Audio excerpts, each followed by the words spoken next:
Hello friends, welcome back again in e notes. तो unit 3 balancing का part 12 देख रहे हैं और ये हमारा लास्ट इस यूनिट का लास्ट टॉपिक है। ठीक है। ओके, तो स्टार्ट करते हैं। Primary balancing of multi cylinder inline engine.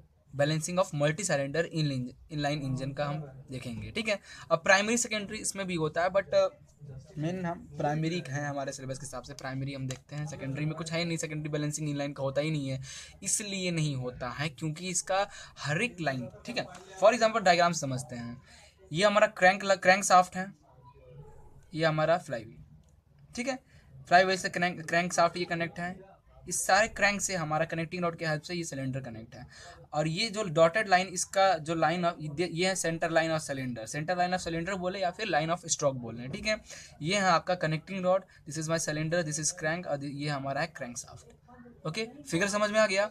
ये आपका फ्रंट व्यू है और ये हमारा साइड व्यू है। साइड से जब देखोगे तो कुछ इस तरह दिखेगा इनलाइन इंजन। अब सेकेंडरी फोर्स के बारे में इसलिए हम यहाँ नहीं पढ़ रहे हैं क्योंकि यहाँ पे लाइन ऑफ स्टॉक देखो, ये इनलाइन इंजन है।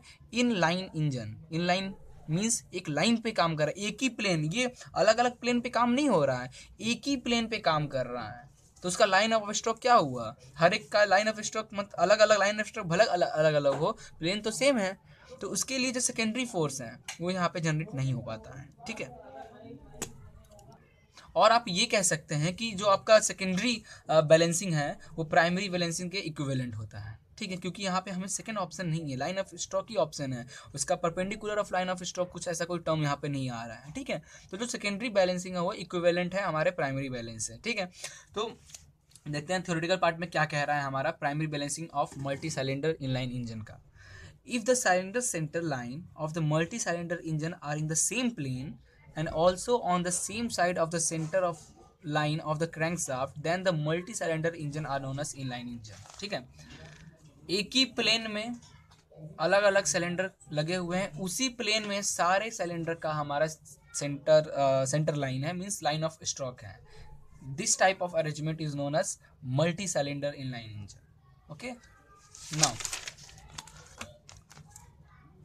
in order to give the primary balance of the reciprocating part of the multi-cylinder engine, the following two condition must be satisfied, ठीक है। अगर आपको प्राइमरी बैलेंस फोर्स निकालना हो तो आपको दो कंडीशन को यहाँ सेटिस्फाई करना पड़ेगा, ठीक है, for multi cylinder inline engine के लिए।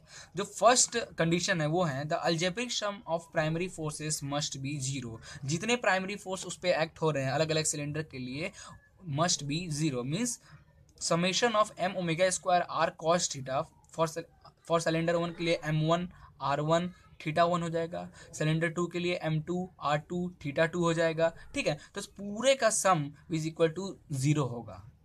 पहला कंडीशन ये होना चाहिए, ठीक है। For primary balance of reciprocating part of the multi cylinder engine the following two condition must be satisfy. First condition will be the algebraic sum of primary force must be 0, means summation of f is equal to 0, ठीक है। And the primary force polygon must be close.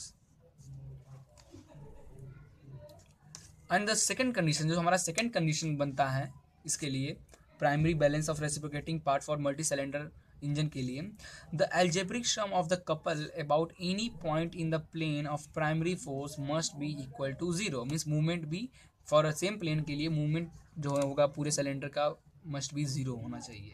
Therefore, summation of m is equal to 0. This means summation of m omega square r cos theta, that is force into the distance L, perpendicular distance L, length of this is equal to 0, ये होना चाहिए, ठीक है। फिर अगला term हमारा यहाँ पे ये आ रहा है, कुछ नोट है यहाँ पे, पढ़ते हैं क्या कहा है।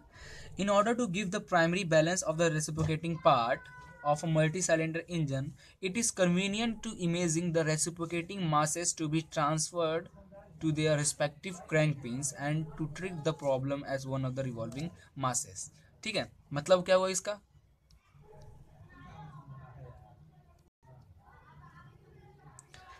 मीन्स ये हुआ कि अगर आपको प्राइमरी बैलेंस निकालना हो for reciprocating part of multi cylinder engine के लिए, तो आपको इमेजिंग करना पड़ेगा कि जो आपका रेसिप्रोकेटिंग मासेस है, मीन्स सिलेंडर का जो मासेस हैं, to be transfer to their respective crank pin, उसको ट्रांसफर कर देना है क्रैंक पिन पे, ठीक है। मीन्स अब जो अपना क्रैंक पिन का जो मास है उसको इक्विवेलेंट कर देना है अपना रेसिप्रोकेटिंग मास से, और फिर आपको न्यूमेरिकल सॉल्व करना है। उसके लिए बैलेंसिंग मास कंसिडर करना है, उसके लिए प्राइमरी और सेकेंडरी फोर्स कंसिडर करना है। ऐसे कर कर आप इसके न्यूमेरिकल्स को सॉल्व करोगे, ठीक है। तो क्या क्या समझा इसमें? प्राइमरी बैलेंस अगर आपको निकालना हो मल्टी सिलेंडर इंजन के लिए, तो जो उसका रेसिप्रोकेटिंग मास है उसको ट्रांसफर कर देना है किसके, पिन, क्रैंक पिन के मास के इक्वल, ठीक है, इक्विवेलेंट कर देना है। और फिर हमें उसको रिवॉल्व करते हुए, उसके उस मास को रिवॉल्व करते हुए उसको बैलेंस करना है। तो उसको बैलेंस कर लोगे आप तो इनलाइन इंजन का आप ऑटोमेटिक बैलेंस कर लोगे, ठीक है। तो कुछ ज़्यादा कॉन्सेप्ट नहीं था, इतना ही था। और थियोरेटिकल पार्ट कभी कभार एग्जाम में पूछ जाता है, और कुछ टॉपिक्स में न्यूमेरिकल्स भी इसके बहुत इजी बनते हैं, तो एक आध न्यूमेरिकल मैं आपको करा दूंगा और एक आध न्यूमेरिकल आप कर लेना। ओके, तो thank you for watching this video, please like and share it and don't forget to subscribe it.